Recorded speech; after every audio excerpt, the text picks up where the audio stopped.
দেশের স্বাধীনতা সার্বভৌমত্বকে রক্ষার জন্য আমরা পাকিস্তানেরও গোলামি করতে পারবো না, ভারতেরও গোলামি করতে পারবো না। আমরা এই দেশে স্বাধীনভাবে মাথা উঁচু করে বাঁচতে চাই। আমাদের পার্শ্ববর্তী দেশ যদি বন্ধু হয়ে বন্ধুর মতো থাকে তো ভালো, কিন্তু বন্ধুত্বের পরিবর্তে কেউ যদি প্রভু হতে চায় তাহলে আমরা এর দাঁত ভাঙা জবাব দেওয়ার জন্য প্রস্তুত আছি ইনশাআল্লাহ। আর এই বন্যা এটা কেন হলো আমরা সবাই জানি। আপনারা জানেন কি জানেন না? এই বন্যা কে উপহার দিল? জোরে বলেন। এজন্য সময় এসেছে ভারতকে উচিত জবাব দেওয়ার।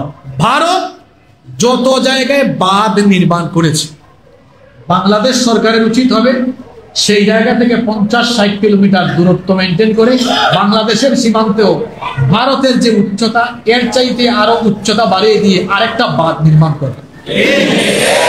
এদেশে কেউ ভারতের গোলাম হয়ে থাকতে চায় না। ভারত যদি বলে তারা আমাদের বন্ধু, তো বন্ধুর মতো থাকো। যদি বন্ধুর পরিবর্তে প্রভু হওয়ার চেষ্টা করো তাহলে আমরা এমন কাজ করব তোমাদের মানচিত্র ছিন্ন বিচ্ছিন্ন করে দিব। মানুষের বিপদের সময় যার মাথায় মানবিক চিন্তা আসে না, ও মানুষ তুমি একটা পশু, একটা জানোয়ার। নদী আল্লাহ তাআলার সৃষ্টি। নদী কার সৃষ্টি? আল্লাহ। জোরে বলেন, কার সৃষ্টি? নদীর এই প্রবাহকে বাধাগ্রস্ত করা, এটি হচ্ছে মহান আল্লাহ সৃষ্টির সঙ্গে অধ্যতপূর্ণ আচরণ করা।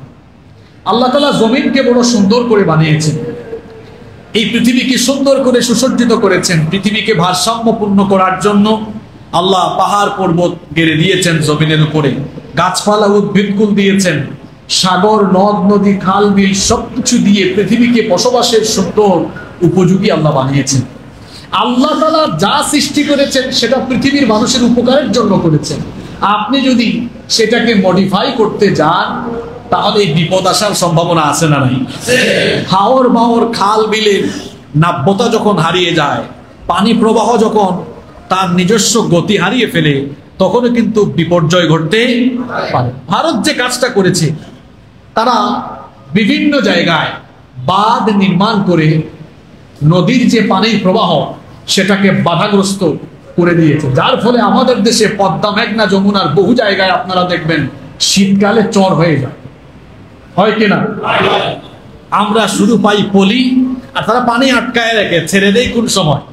বর্ষাকালে ছেড়ে দেয়। তারা কোন যুদ্ধে, অপসংস্কৃতির যুদ্ধে বাংলাদেশকে হারাতে পারে নাই। তারা ভারতীয় স্টার বাংলা, জি সিনেমা, আরো ভারতীয় অনেক চ্যানেল ঢুকিয়ে দিয়ে বাংলাদেশকে তারা অপসংস্কৃতির আগ্রাসন চালিয়ে ধ্বংস করতে চেয়েছে, কিন্তু আমরা এটাকে সক্ষমভাবে মোকাবেলা করেছি। ভারতীয় অপসংস্কৃতিকে বাংলাদেশের মানুষ ডাস্টবিনে ছুঁড়ে ফেলে দিয়েছে। অপসংস্কৃতির যুদ্ধে তারা ব্যর্থ। তারপরে তারা কি করলো? তাদের গুলামদেরকে ক্ষমতায় টিকিয়ে রাখার জন্য ভারতীয় র তারা এই দেশে নামিয়েছে। এমনকি নির্বিচারে মানুষ হত্যা করেছে ভারতীয় র। ক্ষমতায় থাকলে বের হয় না, ক্ষমতা থেকে যাওয়ার পরে সব ফাঁস হয়। আপনারা জানেন বিভিন্ন মিডিয়া, গণমাধ্যম আমাদেরকে যে তথ্য দিয়েছে সেটি হলো ভারতীয় র তাদের গুলামদেরকে ক্ষমতায় রাখার জন্য বিভিন্ন সময়ে এদেশের নিরপরাধ মানুষকে নির্বিচারে গুলি করে হত্যা করে গণকবর দিয়েছে। অপসংস্কৃতির যুদ্ধে তারা ব্যর্থ। এমনকি অস্ত্র শস্ত্র দিয়ে আমাদেরকে থামিয়ে তারা দিতে পারে। 5ই আগস্ট বাংলাদেশের মানুষ দেখিয়ে দিয়েছে যে অস্ত্র শস্ত্র, গুলি, বোমা, রকেট কোনো কিছু দিয়েই স্বৈরাচারী জালেমদের বিরুদ্ধে মানুষের অভ্যুত্থানকে রুখে দেওয়া যায় না। এই যুদ্ধেও তারা ব্যর্থ। অতঃপর তারা কি করলো? সাম্প্রদায়িক হামলার নাটক সাজালো। শুনতেছেন তো আপনারা? সেই নাটকও মার্কেটে চললো না। অতঃপর তারা কি করলো? এরপরে তারা এই বন্যার বিষয়টা নিয়ে আসলো। আমার একটা হাদিস এখন মনে পড়ে গেল, খুব খেয়াল করেন। আল্লাহ তাআলা পৃথিবীকে সৃষ্টি করলেন, জমিন নড়াচড়া করছে দেখে আল্লাহ তাআলা জমিনের উপরে পাহাড় পর্বতকে পেরেকের মতো গেড়ে দিলেন। জমিনের উপরে পাহাড়কে, পর্বতকে পেরেকের মতো গেড়ে দেওয়ার পরে জমিন আর নড়াচড়া করে না, জমিন একেবারে শক্ত হয়ে গেল। এটা ফেরেশতারা দেখি ফেরেশতারা জিজ্ঞেস করলো, আল্লাহ আপনি পাহাড়কে কি এত শক্ত বানিয়েছেন, এটার এত শক্তি যে জমিনটাকে একদম স্থির করে রেখেছে? আল্লাহ বললেন, হ্যাঁ, জমিনের চাইতে পাহাড় শক্তিশালী। ফেরেশতারা তখন বলল, তাহলে পাহাড়ের চেয়ে কি শক্তিশালী কোনো জিনিস আছে? আল্লাহ বললেন, হ্যাঁ, পাহাড়ের চেয়ে শক্তিশালী জিনিস হলো লোহা। কারণ লোহা দিয়ে কিংবা লোহার তৈরি সরঞ্জাম দিয়ে পাহাড়কে কেটে ফেলা যায়। ফেরেশতারা তখন বলল, আল্লাহ লোহার চাইতে কি শক্তিশালী আরো কোনো জিনিস আছে? আল্লাহ বললেন, হ্যাঁ, লোহার চাইতে আগুন আরো শক্তিশালী, কারণ আগুন লোহাকেও গলিয়ে দেয়। তখন ফেরেশতারা বলল, আল্লাহ আগুনের চাইতে কি শক্তিশালী জিনিস আরো আছে? আল্লাহ বললেন, হ্যাঁ, আগুনের চাইতে শক্তিশালী বিষয় হলো পানি। কারণ পানি আগুনকে কি করে, আগুন কি করে। তাহলে পাহাড়ের চেয়ে লোহার শক্তি বেশি, লোহার চেয়ে আগুনের শক্তি বেশি, আগুনের চেয়ে পানির শক্তি বেশি। এখন যে আগ্নেয়াস্ত্র দিয়ে মানুষকে হত্যা করা হয়, এগুলো বানানো হয়েছে লোহা দিয়ে। লোহার তৈরি অস্ত্র দিয়ে বাংলাদেশের মানুষকে থামিয়ে দেওয়া যায় নাই। লোহার চাইতে শক্তিশালী জিনিস আগুন, আগুনের চাইতে শক্তিশালী জিনিস পানি। এই পানিকে ভারত এখন বাংলাদেশের মানুষকে ধ্বংস করার জন্য এই পানির উপাদান ব্যবহার করে বাঁধ ছেড়ে দিয়ে পানিতে ডুবিয়ে বাংলাদেশকে বিপর্যস্ত করা ষড়যন্ত্র তারা করছে। সম্মানিত মুসল্লিবৃন্দ, সম্মানিত মুসল্লিবৃন্দ, প্রিয় দেশবাসী, ভারতের এই আগ্রাসী মনোভাবে আমরা তীব্র নিন্দা জানাচ্ছি। তারা যে কাজটি করেছে তাদের আসল চরিত্র এর মাধ্যমে তারা প্রকাশ করেছে।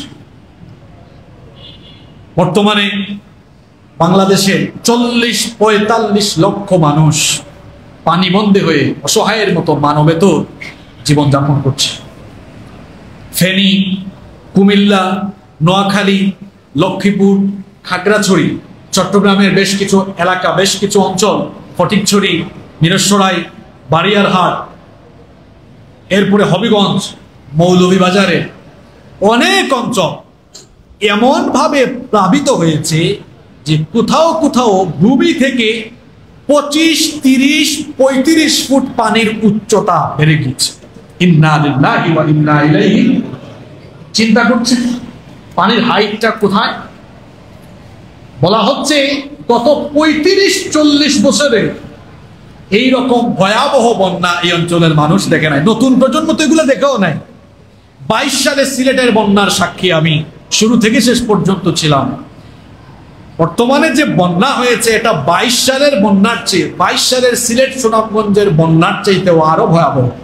গত পরশুদিন রাতে কুমিল্লা এবং ফেনীর বেশ কিছু এলাকা সরেজমিনে দেখা সুযোগ আমার হয়েছে। সেখানে মাইকে মাইকে ঘোষণা দিয়ে মানুষকে বাড়ি থেকে বের হতে বলা হয়েছে। রাত 2টা-3টার সময় সাঁতরিয়ে সাঁতরিয়ে কোনো মতে জীবন নিয়ে মানুষ এসে হাইওয়েতে এসেছে, কিন্তু হাইওয়েতে এসেও আশ্রয়ের জায়গা নাই, কারণ হাইওয়ে তো তখন প্রায় 1.5-2 ফুট পরিমাণ পানি ছিল। কি ভয়াবহ পরিস্থিতি! ওদিকে ফেনীর ফুলগাজী, পরশুরাম, ফেনী শহরেই কোথাও কোথাও কোমর সমান, গলা সমান পানি যদি হয়, এখন ফেনী থেকে আরো 25, 30, 35 কিলোমিটার দূরে ওই নিম্নাঞ্চল এগুলো পরশুরাম, ফুলগাজী, সেখানে যে অবস্থা কত ভয়াবহ হতে পারে সেটা অকল্পনীয়। সম্মানিত মুসল্লিবৃন্দ, প্রিয় দেশবাসী, পানিবন্দী লক্ষ লক্ষ অসহায় এই মানুষের পাশে দাঁড়ানো আমাদের সকলের মানবিক দায়িত্ব। মুখে খাবার নেওয়ার আগে চিন্তা করুন, লক্ষ লক্ষ মানুষের সামনে আজকে খাবার নাই। কি বলেন, আছে?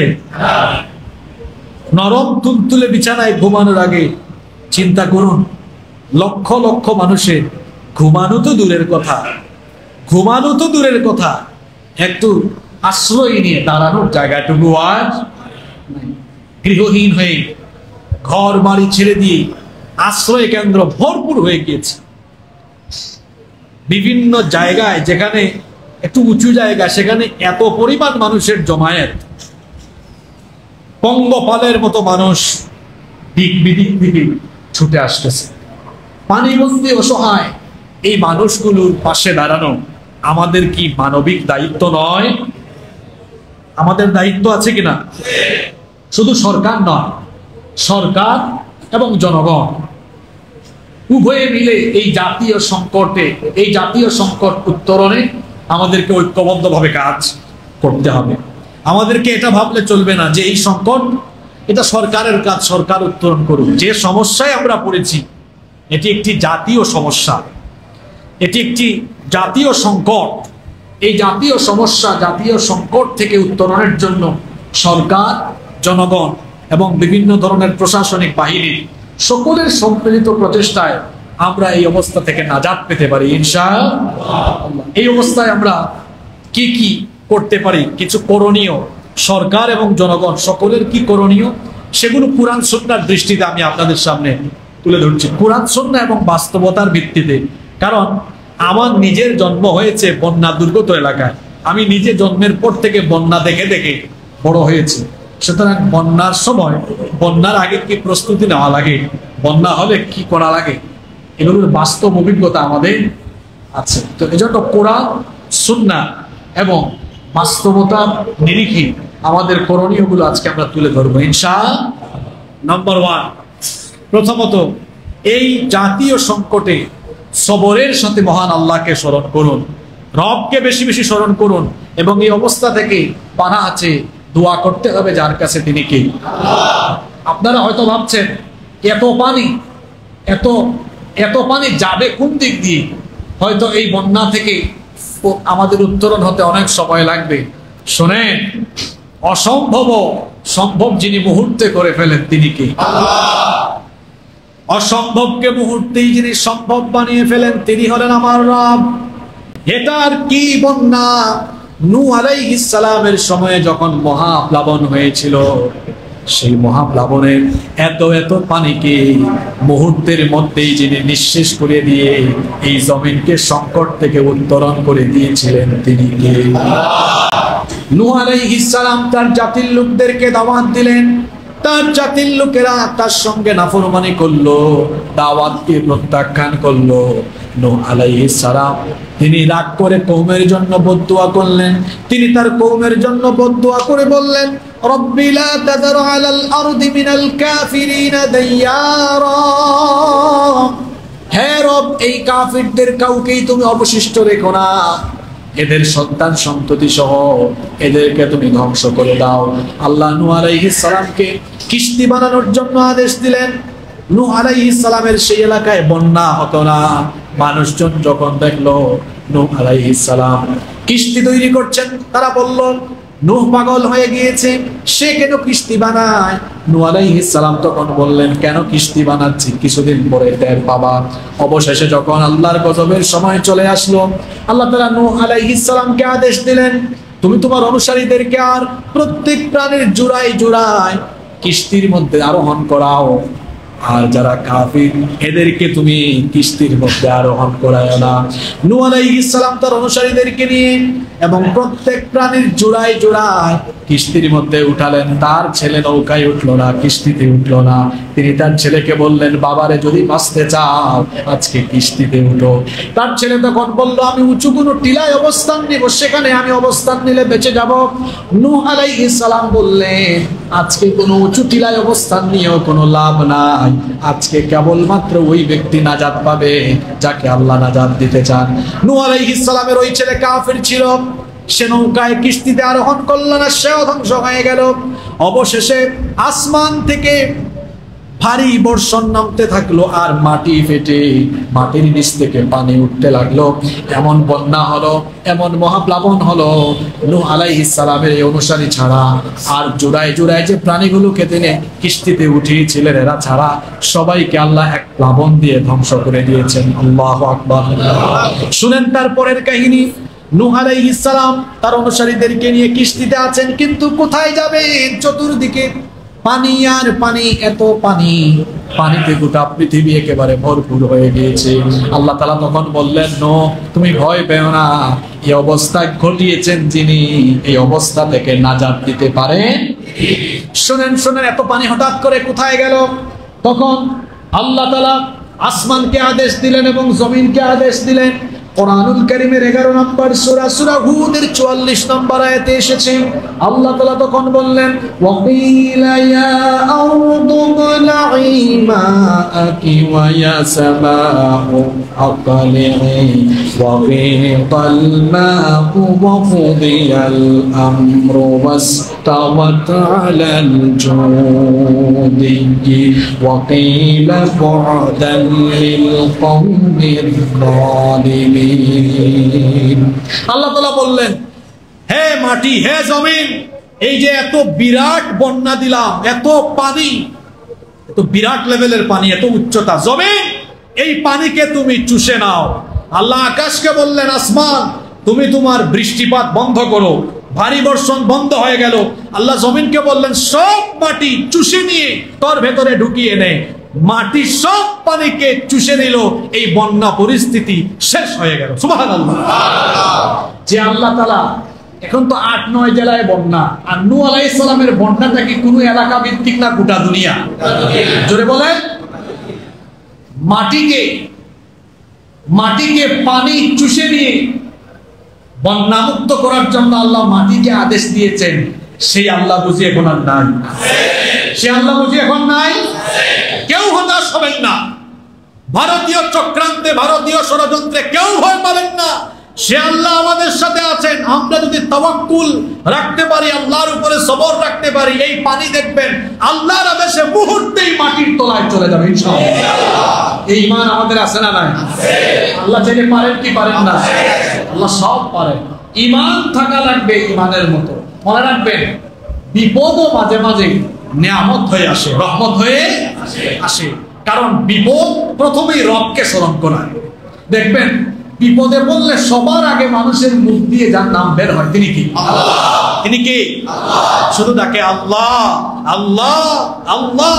তাহলে বিপদ মানুষকে কার কথা স্মরণ করায়? হ্যাঁ। দ্বিতীয়ত হচ্ছে, আপনারা কোরআন হাদিস পড়লে দেখবেন, যাদেরকে আল্লাহ বিপদে ফেলান, বিপদের পরেই আল্লাহ এদেরকে এত সুখ শান্তি দেন, এত সমৃদ্ধি দেন, যা তারা কল্পনাও করতে পারে না। সুবহানাল্লাহ। সুতরাং যারা আজ এই প্রাকৃতিক দুর্যোগের সম্মুখীন হয়ে অনেক কিছু হারিয়ে ফেলেছেন, কেউ হতাশ হবেন না। ইন্না মাআল উসরি ইউসরা। আগামীর বাংলাদেশ হবে একটি নির্ভেজাল বাংলাদেশ ইনশাআল্লাহ। আপনারা বলবেন, হুজুর এই কথার সাথে ওই কথার যুক্তি কি? আরে এই বিপদ দিয়ে আল্লাহ তাকে চিনিয়েছেন, আর অন্যদিকে এদেশের হিন্দু, মুসলিম, বৌদ্ধ, খ্রিস্টান সবাইকে ভারতের আসল চরিত্র আল্লাহ চিনাইয়া দিয়েছে। তার মানে আগামীর বাংলাদেশের প্রত্যেকটি নাগরিক হবে ভারতের এই নতজানু পররাষ্ট্রনীতির মারাত্মক এবং ঘোর বিরোধী। এদেশে কেউ ভারতের গোলাম হয়ে থাকতে চায় না। ভারত যদি বলে তারা আমাদের বন্ধু, তো বন্ধুর মতো থাকো। যদি বন্ধুর পরিবর্তে প্রভু হওয়ার চেষ্টা করো, তাহলে আমরা এমন কাজ করব, তোমাদের মানচিত্র ছিন্ন বিচ্ছিন্ন করে দিব। সম্মানিত মুসল্লিবৃন্দ, বলছিলাম যে এই বন্যা, এই দুর্যোগে হতাশ হওয়ার কিছু নাই। আমরা যদি ঈমান রাখতে পারি, তাওয়াক্কুল রাখতে পারি। নূহ আলাইহিস সালামের সময় আল্লাহ কি মাটিকে আদেশ দেন নাই? পরিষ্কার কথা আল্লাহ সূরা হুদের 44 নম্বর আয়াতে বলেছেন, হে জমিন এই পানিকে চুষে ফেলো। আচ্ছা দেখেন, এত বৃষ্টি হয়, বৃষ্টির পানিগুলো যায় কোথায়? যায় কোথায়? এই মাটি হুকুম মানে আমার না আল্লাহ? আপনার না আল্লাহ? আল্লাহ যদি বলেন ফেনী, নোয়াখালী, কুমিল্লা, লক্ষ্মীপুর, চট্টগ্রাম, মৌলভীবাজার, হবিগঞ্জের মাটি, তুমি এই ভারতের সব পানি চুষা আরম্ভ করো, সব পানি তুমি গ্রাস করে ফেলো, আল্লাহর আদেশে এটা হতে পারে কি পারে? এজন্য ভয় করতে হবে কাকে? আমি বলছিলাম এই জাতির করণীয় ঠিক করতে হবে। 1 নম্বর, আল্লাহকে স্মরণ করে আল্লাহর কাছে পানা চাইতে।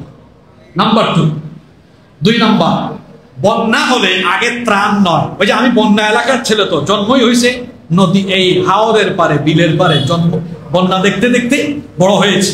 তো বন্যা হয়ে গেলে ত্রাণ নয়, বন্যা হয়ে গেলে সবার আগে মানুষকে উদ্ধার করতে হয়। কি করতে হয়?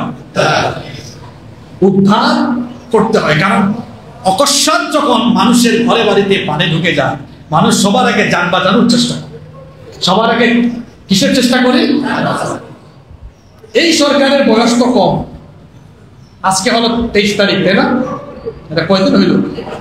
তারা তো 8 তারিখে মনে হয় শপথ নিয়েছে, 15 দিন হয়েছে মাত্র। এই সরকার যতটুকুই করবে আলহামদুলিল্লাহ, কিন্তু এর আগে যত সরকার ছিল সব সরকারকে বলছি, নিশ্চয়ই আপনারা আমার সাথে একমত হবেন, এদেশে যে একটা ত্রাণ ও দুর্যোগ মন্ত্রণালয় আছে, তাদের কাজ হলো বন্যা হলে কিছু ত্রাণের প্যাকেট নিয়ে ছবি তোলা, আর তাদের দলীয় ক্যাডাররা ওই চালের লোভও সামলাইতে পারে না, ওগুলো চুরি করে খায় ফেলে। এই হচ্ছে তাদের কাজ কারবার। আর মুড়ি দিবে 2 কেজি, ছবি তুলবে 200টা। ঠিক আছে কথা? কোন কোন জায়গায় আধা কেজিও দেয়। প্রত্যেকবার বন্যায় 22-এর সিলেট এবং সুনামগঞ্জের বন্যায় আমি মাঠে ছিলাম, জিজ্ঞেস করলাম, ভাই মানুষকে উদ্ধার করা দরকার, আপনাদের কাছে কি উদ্ধার সরঞ্জামাদি অর্থাৎ বোট, স্পিড বোট অথবা বড় কোনো বোট, আপনি যদি ছোট কোনো বোট নিয়ে প্রবল স্রোতে মানুষকে উদ্ধার করতে যান, আধা ঘন্টা পরে আপনাকে উদ্ধার করার জন্য আরো কিছু মানুষ আসবে। এই জন্য আবেগী হয়েই চলে যায় না, পানির প্রবল স্রোতে ছোট ছোট নৌকাগুলো পানি গিলে ফেলতে পারে। যেন উদ্ধার কার্যক্রমে যাওয়ার আগে আপনাকে অভিজ্ঞতা নিয়ে যেতে হবে। যেখানে প্রবল স্রোত আছে সেই স্রোতের বিপরীতে চলতে পারে এমন বোট, এমন নৌকা নিয়ে আপনাকে যেতে হবে। এদেশে সরকারের দুর্যোগ মন্ত্রণালয় আছে, ত্রাণ মন্ত্রণালয় আছে। প্রতিবারই বন্যা, সাইক্লোন, ঘূর্ণিঝড়, টর্নেডো, জলোচ্ছ্বাস বা যে কোনো দুর্যোগ আসলে যখন উদ্ধার কার্যক্রমের প্রয়োজন হয়, আপনারা দেখবেন কমন একটা ডায়লগ আছে, সেনাবাহিনী যায় গিয়ে বলে আমাদের কাছে পর্যাপ্ত উদ্ধার সরঞ্জামাদি নাই। ঠিক আছে কথা? কথা বলেন না কেন আপনারা? বলে কি বলে না? সিলেট সুনামগঞ্জের বন্যায় শুনেছি, এবারও তাই শুনছি। দেখেন নাই উদ্ধার সরঞ্জামাদি তাদের কাছে নাই বলে চট্টগ্রাম থেকে, ঢাকার সদরঘাট থেকে পাবলিক ট্রাকে করে, লরিতে করে নৌকা নিয়ে যাচ্ছে। দেখছেন কিনা আপনারা? তাহলে বোঝা গেল সরকারের কাছে যথেষ্ট উদ্ধার সরঞ্জামাদি থাকবে কেমনে? এর আগে যারা দেশ চালিয়েছে বেশিরভাগ সময় বাংলাদেশে জনগণের টাকা দিয়ে জনগণের বিপদে উদ্ধার সরঞ্জামাদি ক্রয় করার বিপরীতে জনগণের টাকা চুরি ডাকাতি করে এরা বিদেশে বাড়ি গাড়ি করেছে আর টাকা পাচার করে সম্পদের পাহাড় তারা করেছে। আপনাদের কাছে উদ্ধার সরঞ্জামাদি থাকে না কেন? 1-2 হাজার বোট কেন ঢাকাতে আপনারা রাষ্ট্রীয় ব্যবস্থাপনায় সংরক্ষণ করেন না? এটা নদীমাতৃক দেশ, যে কোনো সময় হাওর বাওরের এলাকা আছে, কিশোরগঞ্জে বন্যা হতে পারে, ময়মনসিংহে বন্যা হতে পারে, উত্তরবঙ্গে সিলেটে হতে পারে, বন্যা হতে পারে। বন্যার সময় মানুষকে উদ্ধারের জন্য সেন্ট মার্টিনে, চট্টগ্রামে যে কোনো সময় যে কোনো দুর্যোগ আসতে পারে, মানুষকে উদ্ধার করার জন্য সরকারি ব্যবস্থাপনায় উদ্ধার সরঞ্জামাদি থাকার দরকার আছে না নাই? জোরে বলেন আছে না নাই? কিন্তু আমাদের সরকারের কাছে সেটা নাই। তার মানে বোঝা গেল আগে যারা দায়িত্ব পালন করেছে তারা কেউই বাংলাদেশের মানুষের বিপদে তাদেরকে কেমনে উদ্ধার করতে হয় এ ধরনের কোনো চিন্তা ভাবনা তাদের মাথায় পশ্চিমকালেও ছিল না। সম্মানিত মুসল্লিবৃন্দ, যেহেতু নতুন সরকার এই পরিস্থিতিতেই দায়িত্ব পালন করেছে, এই সরকার যেন বেকায়দায় না পড়ে। মনে রাখতে হবে এটা ছাত্র জনতা, এটা বাংলাদেশের সকল মানুষের সরকার। এজন্য সরকারকে সর্বাত্মক সহযোগিতা করা এটা আমাদের সকলের দায়িত্ব। এজন্য যার কাছে যা আছে আমরা সকলেই সকলের জায়গা থেকে আমরা ঐক্যবদ্ধভাবে এগিয়ে যাবো ইনশাআল্লাহ।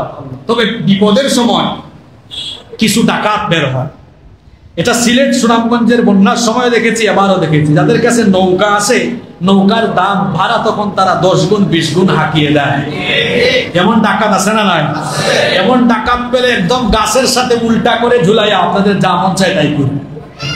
কারণ বাঁকা রডকে আপনি মালিশ করে সোজা করতে পারবেন, যেটারে যেভাবে সোজা করতে হয় ওইটারে ওইভাবেই করা হবে। ঠিক আছে কিনা? মানুষের বিপদের সময় যার মাথায় মানবিক চিন্তা আসে না, ও মানুষ তুমি একটা পশু, একটা জানোয়ার। উচিত ছিল যাদের কাছে নৌকা আছে, বুট আছে, ঘোষণা দেওয়া আমাদের কাছে আছে, ফ্রি নিয়ে যান।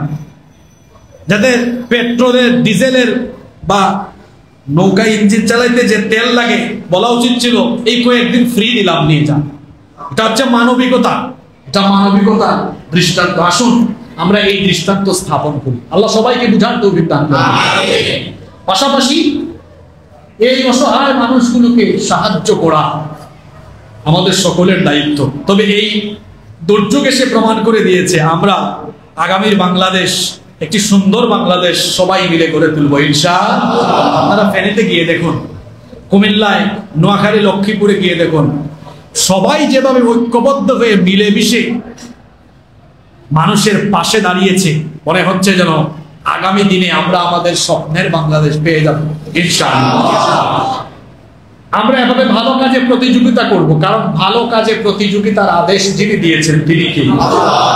রব্বুল আলামিন কোরআনুল কারীমের 5 নম্বর সূরা সূরাতুল মাইদার 2 নম্বর আয়াতে বললেন, ওয়া তাআওয়ানু আলাল বিররি ওয়াত তাকওয়া ওয়া লা তাআওয়ানু আলাল ইসমি ওয়াল উদওয়ান। ভালো কাজে, কল্যাণকর কাজে পরস্পর সহযোগিতা করো, গুনাহের কাজে কেউ প্রতিযোগিতা করো না। ভালো কাজে, একজন ভাই বন্যা দুর্গত মানুষের সাহায্যে এগিয়ে গিয়েছে, আমি চেষ্টা করব তার আগে আমি যাওয়া, কারণ এই ভালো কাজে প্রতিযোগিতার আদেশ আমাদেরকে দিয়েছেন কে? মানুষের দুঃসময়ে, বিপদে আপদে, সংকটাপন্ন সময়ে মানুষের বিপদে আপদে মানুষের পাশে দাঁড়ানো, এটা হচ্ছে একজন মুমিনের স্বভাব। এজন্য হাদিসে এসেছেন, আল্লাহর নবী বলেছেন, ইরহামু মান ফিল আরদি ইয়ারহামুকুম মান ফিস সামা।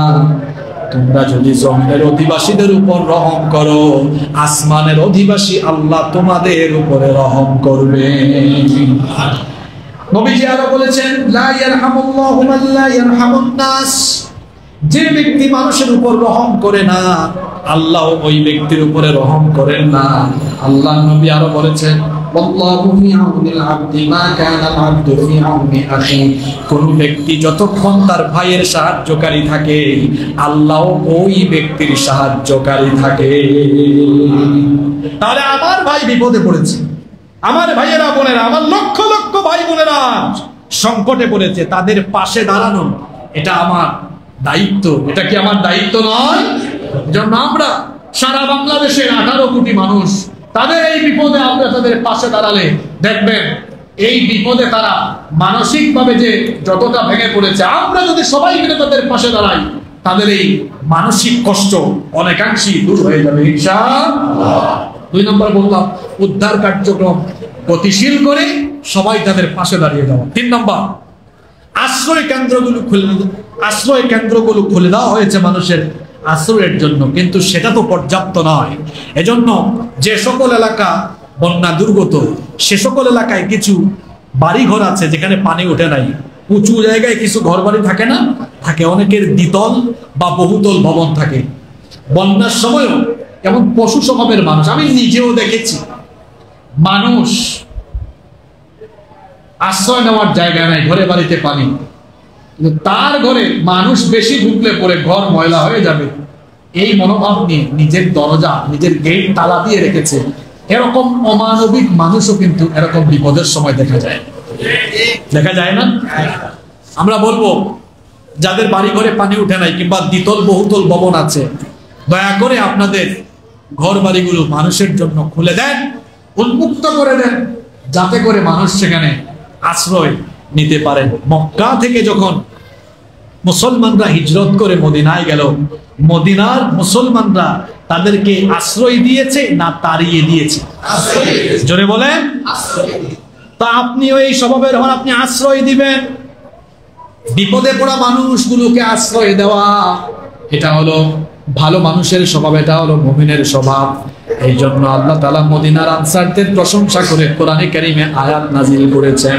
আল্লাহ তাআলা বলছেন, ওয়াল্লাযীনা তাবাওয়া'ud-দারা ওয়াল ঈমানা মিন ক্বাবলিহিম ইউহিব্বুনা মান হাজারা ইলাইহিম ওয়া লা ইয়াজিদুনা ফী সুদূরিহিম হাজাতান মিম্মা ما أوتوا ويؤثرون على أنفسهم ولو كان بهم خصاصة ومن يوق شح نفسه فأولئك هم المفلحون।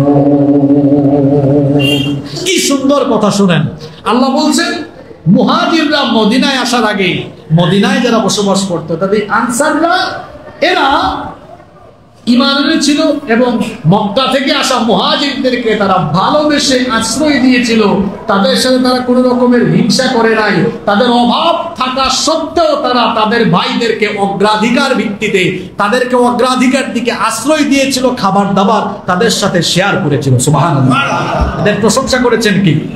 তাহলে এই দুঃসময়ে আমরা কি এই মানুষগুলোকে আমরা যার যার সামর্থ্য অনুযায়ী তাদের পাশে দাঁড়িয়ে আশ্রয় দিয়ে আমরা কি মানবিকতার উজ্জ্বল দৃষ্টান্ত স্থাপন করতে পারি না? ইনশাআল্লাহ আল্লাহ আমাদেরকে তৌফিক দান করুন। আশ্রয় দিব। 4 নম্বর, এই মুহূর্তে সবচেয়ে জরুরি বিষয় হলো বিশুদ্ধ পানি। বিশুদ্ধ পানি, কারণ কোন এলাকা যখন বন্যায় দুর্গত হয়ে যায় তখন নলকূপ, টিউবওয়েল এগুলো পানির তলায় চলে যায়, তখন মানুষ বিশুদ্ধ পানির অভাবে ভোগে। এজন্য উদ্ধার কার্যক্রমে যারা যাচ্ছেন এবং যারা তাদের পাশে দাঁড়াতে যাচ্ছেন সবার হাতে হাতে পানি রাখা দরকার, কারণ এই মুহূর্তে দুর্গত অঞ্চলের মানুষের জন্য বিশুদ্ধ পানি হচ্ছে সবচেয়ে জরুরি। আর দুর্গত অঞ্চলের মানুষকে আপনি চাল ডাল তেল পেঁয়াজ তাদের ঘর বাড়ি শুকানোর আগে দিলে এটা তার কাজে লাগবে না। এজন্য ঘর বাড়ি শুকানোর আগ পর্যন্ত ত্রাণ হিসেবে তাদেরকে শুকনা খাবার দিতে হবে, যে শুকনা খাবারগুলো সে রেখে কমপক্ষে কয়েক ঘন্টা বা 1, 2 দিন 3 দিন খেতে পারে, এরকম শুকনা খাবার দিতে হবে।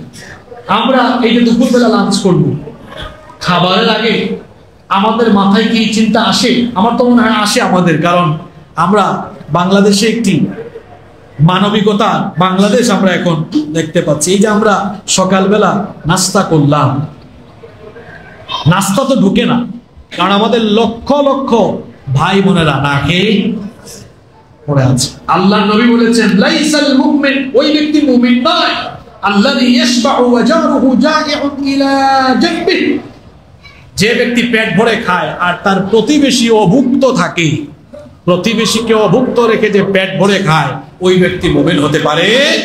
আমাদের লক্ষ লক্ষ ভাই বোনেরা না খেয়ে আছে, তাদের কাছে খাবার পৌঁছে দেওয়া এটা আমাদের সকলের দায়িত্ব। নাম্বার 5 নাম্বার, যখন কোনো এলাকা বন্যা দুর্গত হয় সেখানে পানিবাহিত অনেক রোগে মানুষ আক্রান্ত হয়ে যায়।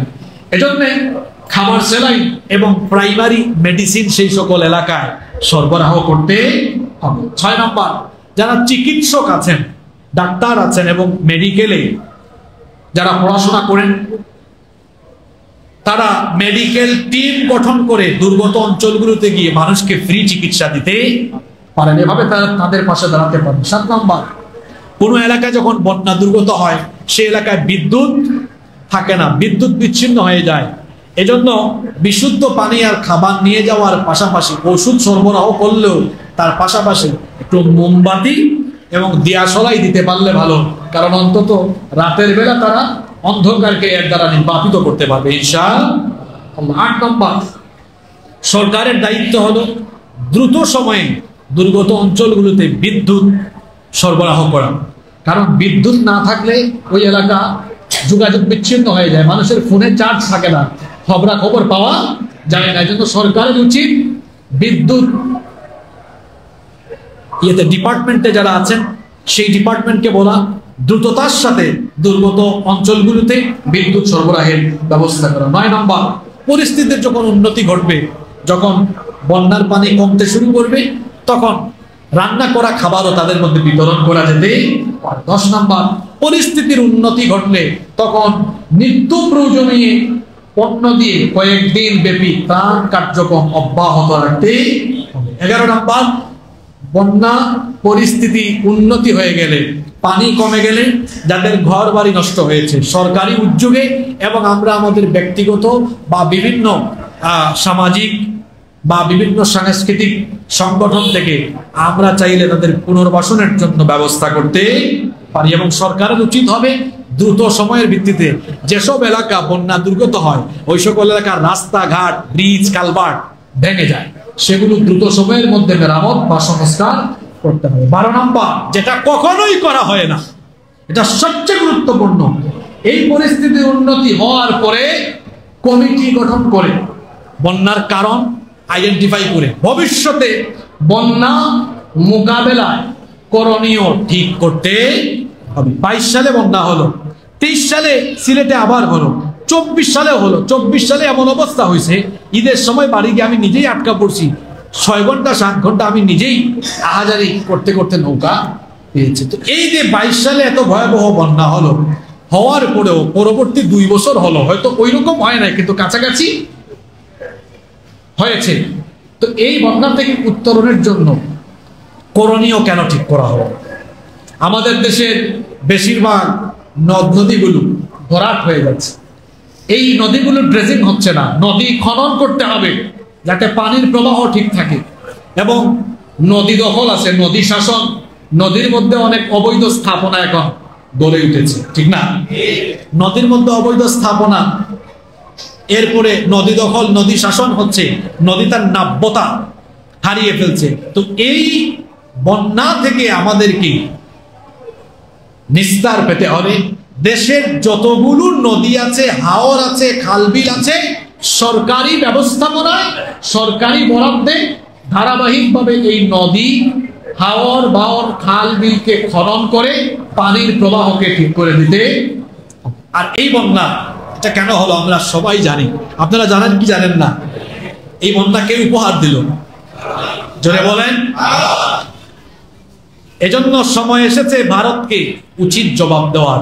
ভারত যত জায়গায় বাঁধ নির্মাণ করেছে, বাংলাদেশ সরকারের উচিত হবে সেই জায়গা থেকে 50-60 কিলোমিটার দূরত্ব মেনটেন করে বাংলাদেশের সীমান্তেও ভারতের যে উচ্চতা, এর চাইতে আরো উচ্চতা বাড়িয়ে দিয়ে আরেকটা বাঁধ নির্মাণ করে ওরা পানি ছেড়ে দিবে, আমরা ওই 50-60 বা 100 কিলোর মধ্যে পানি আটকায় রাখবো। যদি বেশি পানি ছাড়ে তাহলে পানি এদিকে যাবার উল্টা দিকে যাবে, আমরা পানি আটকায় রাখবো। আমরা শুষ্ক মৌসুমে অথবা গ্রীষ্মকালে আমরা আমাদের মতো পানি ব্যবহার করব। অথবা ওই ভারতকে সোজা করার জন্য চীন তিস্তা প্রকল্প চেয়েছে। আমি ডক্টর ইউনূস সাহেবকে বলবো চীনকে এই কাজ বুঝায় দেন। ভারত এমনিতেই দেখবেন কিছুদিন পরে তারের মতো সোজা হয়ে যাবে। আগের সরকারের মতো নতজানু পররাষ্ট্রনীতি যেন না হয়। কারণ এই বাংলাদেশকে উন্নয়ন আর সমৃদ্ধিতে নিয়ে যাওয়ার জন্য কোন দেশের গোলাম হওয়ার দরকার নেই। আমরা যদি সৎ হয়ে, আমরা যদি সাহসের সাথে এগিয়ে যেতে পারি, এই বাংলাদেশ উন্নত হবে, সমৃদ্ধ হবে। এটা রুখে দেওয়ার দুঃসাধ্য কারণ হয় ইনশাআল্লাহ। এজন্য আমি ইউনূস সাহেবকে বলবো যে উনার সরকার এই ক্ষেত্রে শক্তিশালী ভূমিকা রাখা দরকার। এটা রাখতে পারলে মনে রাখা দরকার আপনাদের, বাংলাদেশের মানুষ আপনাদের সাথে থাকবে ইনশাআল্লাহ। আল্লাহ তাআলা নদীকে যেভাবে সৃষ্টি করলেন, তারা বাদ দিয়ে নদীর প্রবাহ বন্ধ করে দিয়েছে। এটা আল্লাহর সাথে এক ধরনের বিদ্রোহ, এটা বেআইনি কাজ, দণ্ডনীয় একটা অপরাধ। আমরা ভারতকে কড়া হুঁশিয়ারি দিচ্ছি। আমরা কিন্তু কিছুদিন আগে রক্ত আর জীবন দিয়ে পরাধীনতার জিঞ্জিরকে ছিন্ন বিচ্ছিন্ন করেছি। যদি প্রয়োজন হয় আমরা আবারও রক্ত আর জীবন দিয়ে দেশ যেমন স্বাধীন করেছি, আমরা আমাদের নদীগুলো সেভাবে স্বাধীন করে ছাড়বো ইনশাআল্লাহ। এবং ভারতের কাছ থেকে নদীগুলো স্বাধীন করা এটা বর্তমান সময়ের একটি অনিবার্য দাবি হয়ে পড়েছে। সম্মানিত মুসল্লিবৃন্দ, প্রিয় দেশবাসী, আমাদের হতাশ হওয়ার কিছু নেই। আমি আগেই বলেছি, বিপদ কল্যাণের বার্তা নিয়ে আসে। দুঃখের পরে কি আছে? বিপদের পরে কল্যাণ আছে না নাই? মাঝে মাঝে আল্লাহ আমাদেরকে বিপদ দিবেন, আল্লাহ আমাদেরকে বিভিন্ন রকমের মুসিবত দিবেন। এই কথাটা কার? মাঝে মাঝে আমাদেরকে বিভিন্ন ধরনের মুসিবত দিয়ে আল্লাহ টেস্ট করবেন, পরীক্ষা করবেন। এজন্য আল্লাহ তাআলা সূরা বাকারার 155 নম্বর আয়াতে বলেছেন ওয়ালা নাবলুওয়ান্নাকুম বিশাইইম মিনাল খাউফি ওয়াল জু'i ওয়া নাকসিম মিনাল আমওয়ালি ওয়াল আনফুসি ওয়াত তামারাত। আল্লাহ তাআলা বলছেন অবশ্যই আমি তোমাদেরকে ভয়, ক্ষুধা, জানমালের ক্ষয়ক্ষতি আর ফসল আদি নষ্ট করে দিয়ে আমি তোমাদের পরীক্ষা করব। আর এই পরীক্ষার সময়ে পাশ করবে তারা সাবিরিন, ধৈর্যশীল যারা ধৈর্য ধারণ করবে। এই ধৈর্যশীলদের জন্য বিপদের পরে সুসংবাদের ওয়াদা দিয়েছেন কে? আল্লাহ। তাহলে আমরা ধৈর্য ধরবো না হতাশ হয়ে যাব? মনে রাখতে হবে সামনের দিনগুলো সুখকর হবে, সুন্দর হবে। আপনাদের কি সন্দেহ আছে? অন্ধকারের পরে কি? জোরে বলেন, রাতের পরে দিন।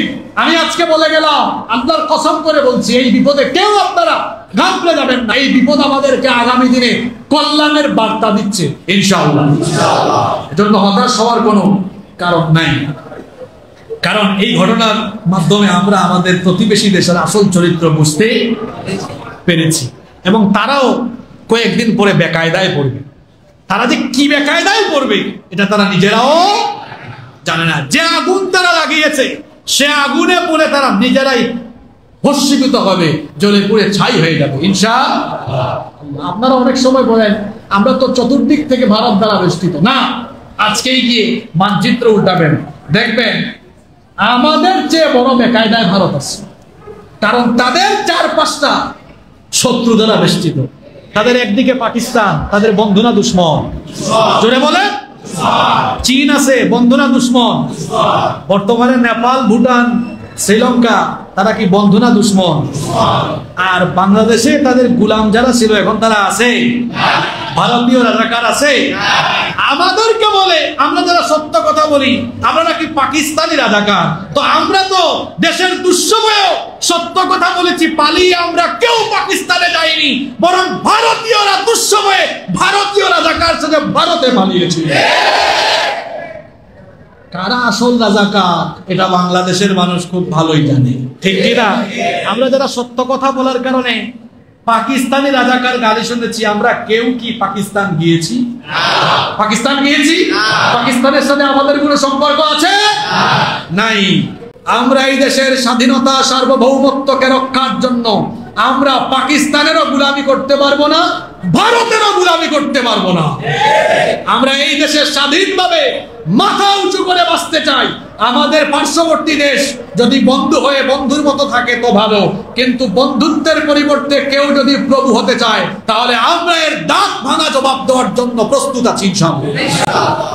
সম্মানিত মুসল্লিবৃন্দ, এদেশে যারা ভারতীয় আগ্রাসন প্রতিষ্ঠা করতে চেয়েছিল আজ তাদের পরিণতি ভালো না খারাপ? জোরে বলেন। এমন খারাপ হয়েছে, একজন তো কথায় কথায় বলতেন আমি পালিয়ে যাব না, তিনি কিছু না বলেই চলে গিয়েছেন।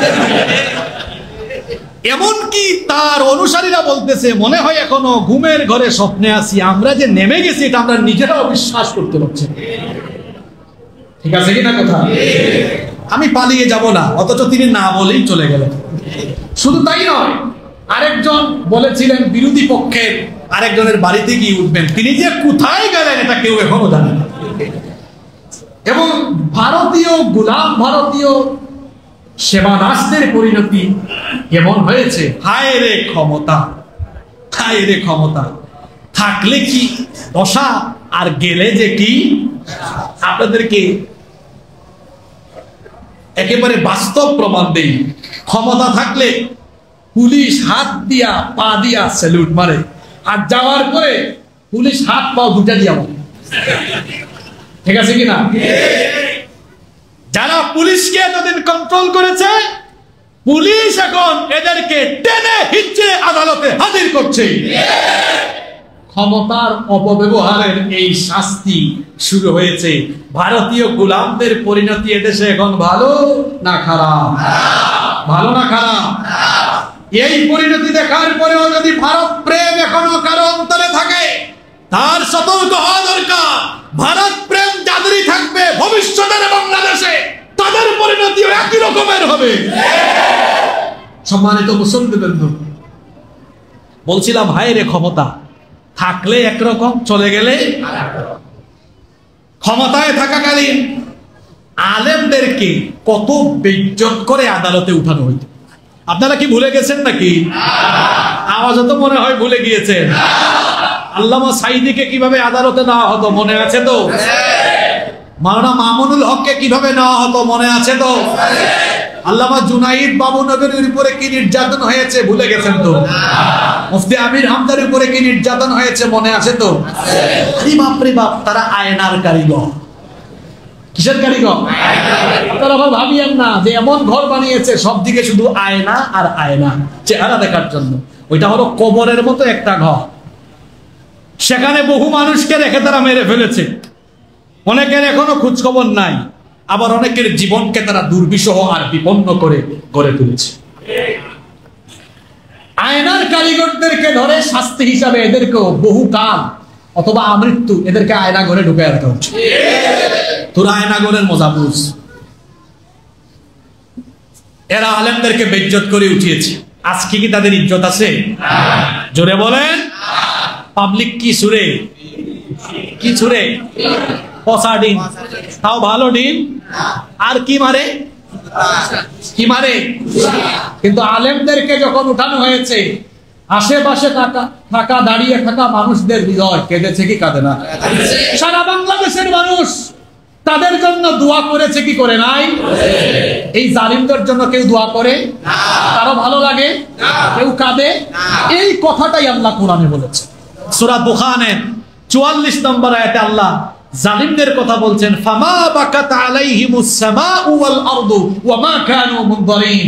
এই জালিমদের জন্য এদের কৃতকর্মের শাস্তি আসলে আসমানেরও কেউ কাঁদবে না, জমিনেরও কেউ কাঁদবে না। আজকে তাই হচ্ছে, কেউ তাদের জন্য আফসোস করে না।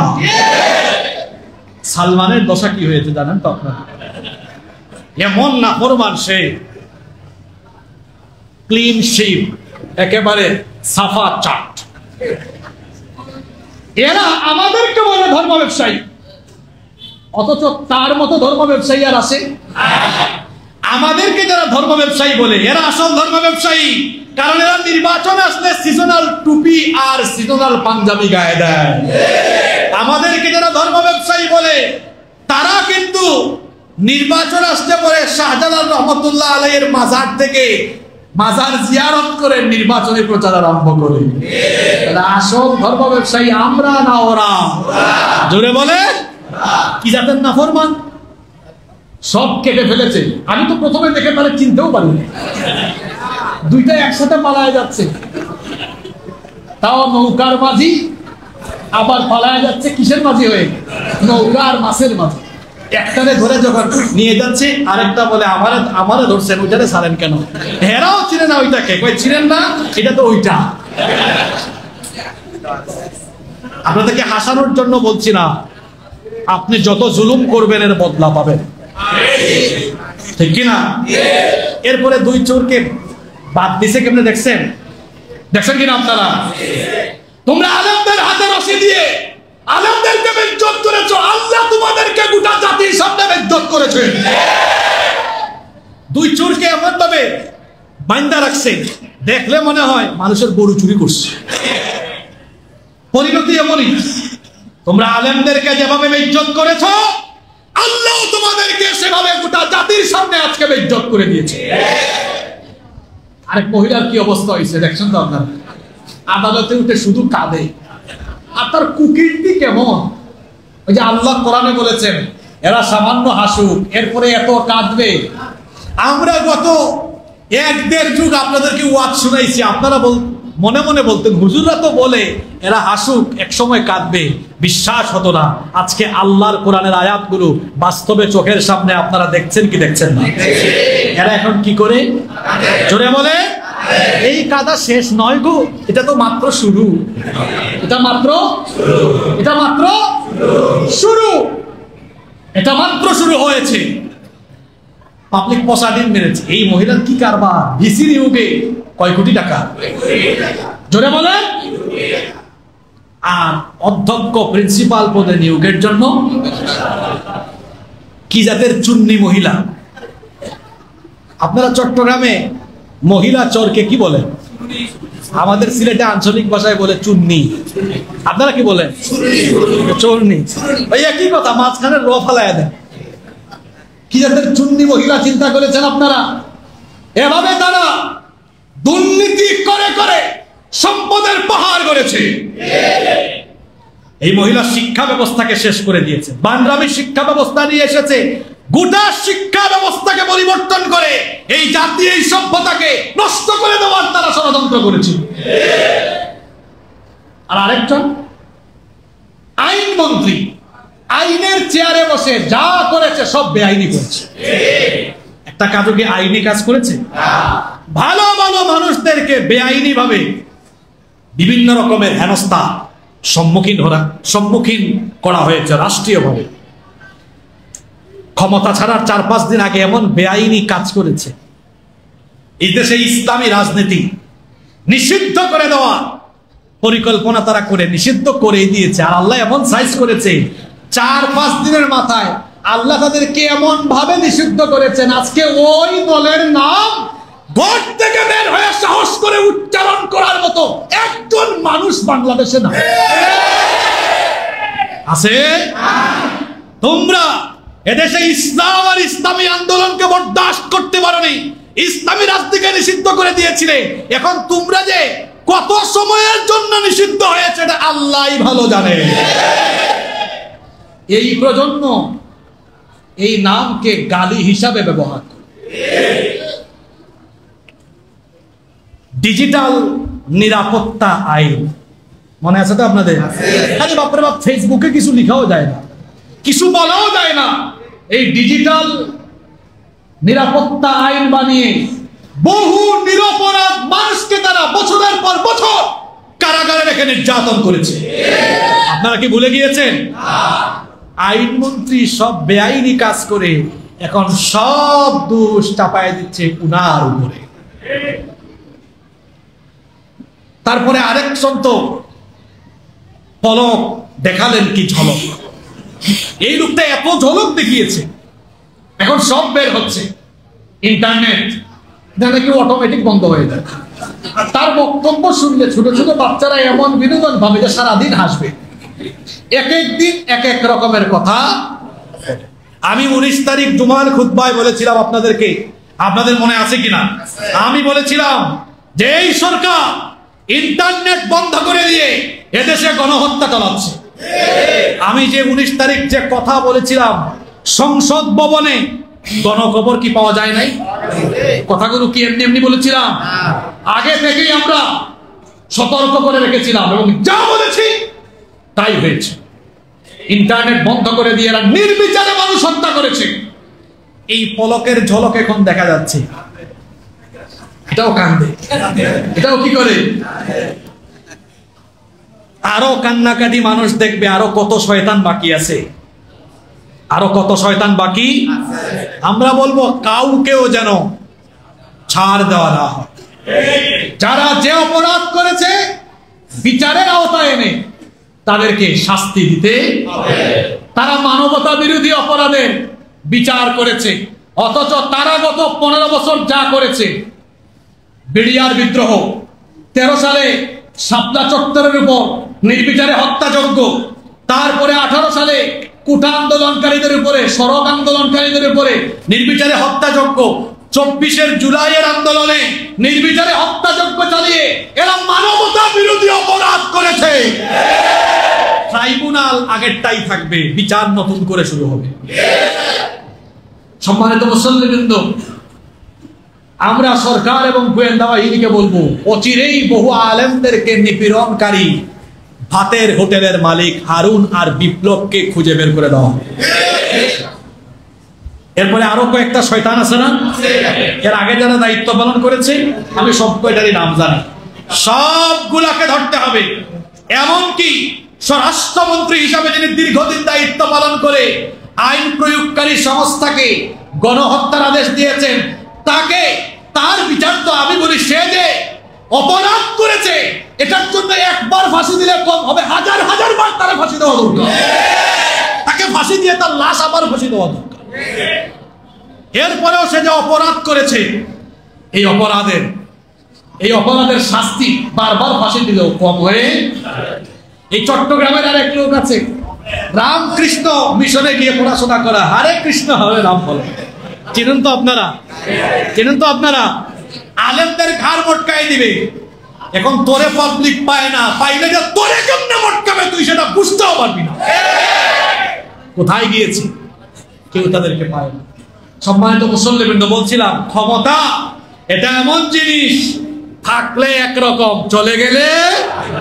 এই কথাগুলো আজকে কেন বলছি এই কারণে, যারা অন্যান্য রাজনৈতিক দল করেন, আপনারা শিক্ষাধীন, নেতা কর্মী উভয় গ্রুপ শিক্ষাধীন, আপনারাও যদি সামনে ক্ষমতার অপব্যবহার করেন, এই চোরদের যে দশা হয়েছে একই রকম দশা আপনাদের হবে।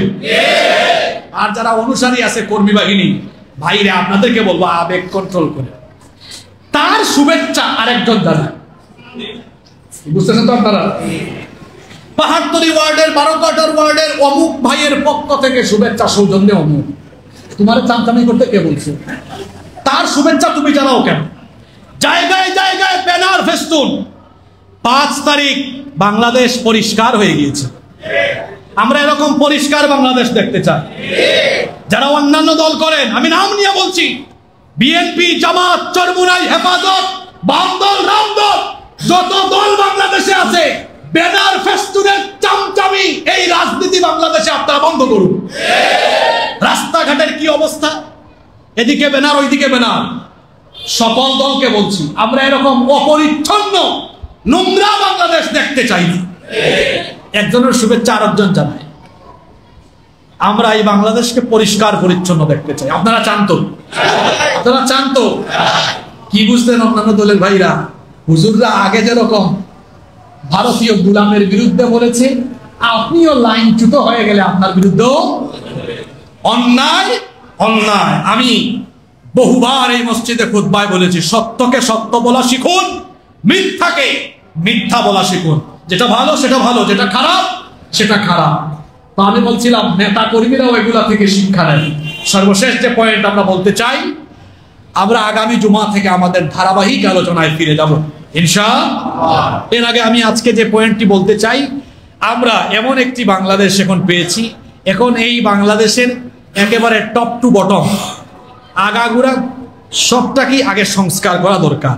কারণ এত চোর, ডাকাত, দুর্নীতিবাজ জায়গায় জায়গায় বসে আছে।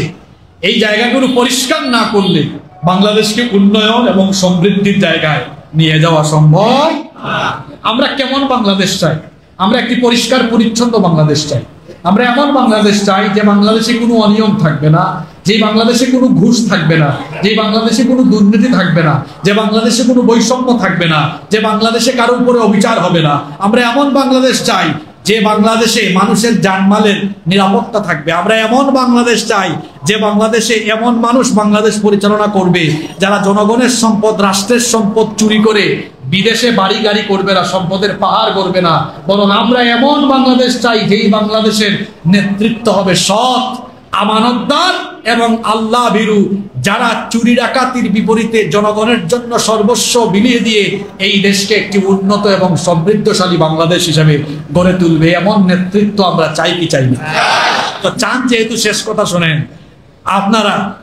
আপনারা স্বাধীনতার পর থেকে, ৭১-এর পর থেকে এই পর্যন্ত বহু দলের হাতে আপনারা ক্ষমতা দিয়েছেন। একবার আপনারা, আমি গোটা বাংলাদেশের মানুষকে বলছি, একবার আপনারা ওই লাইন থেকে বাইর হয়ে আসেন না। একবার ওই লাইন থেকে বাইর হয়ে এসে ইসলাম পন্থীদের হাতে, আল্লাহ ভীরু মানুষ, যার মধ্যে ইসলাম নাই, কুরআন নাই, হাদিস নাই, ও আল্লাহ ভীরু ও খুদা ভীরু, ওর ভিতরে আল্লাহর ভয় আছে। যেমন কথাটা বলেছি ইসলামপন্থী, একবার একটু ওই লাইন ছেড়ে দিয়ে আসেন না, সবাই আসেন, সবাই আইসা একবার ইসলামপন্থীদের হাতে বাংলাদেশ দিয়ে দেখেন। এই বাংলাদেশে চুরি ডাকাতি, অনিয়ম, ঘুষ, দুর্নীতি থাকবে না।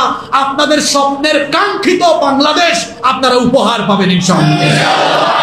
জন্য আসুন ঐক্যবদ্ধ সিদ্ধান্ত নেই। এই সরকার, অন্তর্বর্তী সরকার রাষ্ট্রকে সংস্কার করছেন, আর আমরা এই ফাঁকে দিয়ে নিজেদের মন সংস্কার করি। অন্তর সংস্কার করি যে এই বাংলাদেশ পরিচালনায় কাদেরকে দরকার। আপনারা আমার শেষ কয়েকটা প্রশ্নের জবাব দেন তো। এই দেশে যতগুলো থানা আছে, আলেমদের নামে, ইসলামপন্থীদের নামে লুটপাটের মামলা আছে, দুর্নীতির মামলা আছে, চুরির মামলা আছে, 2 নম্বরের মামলা আছে, ওদের নামে, বাকিদের নামে।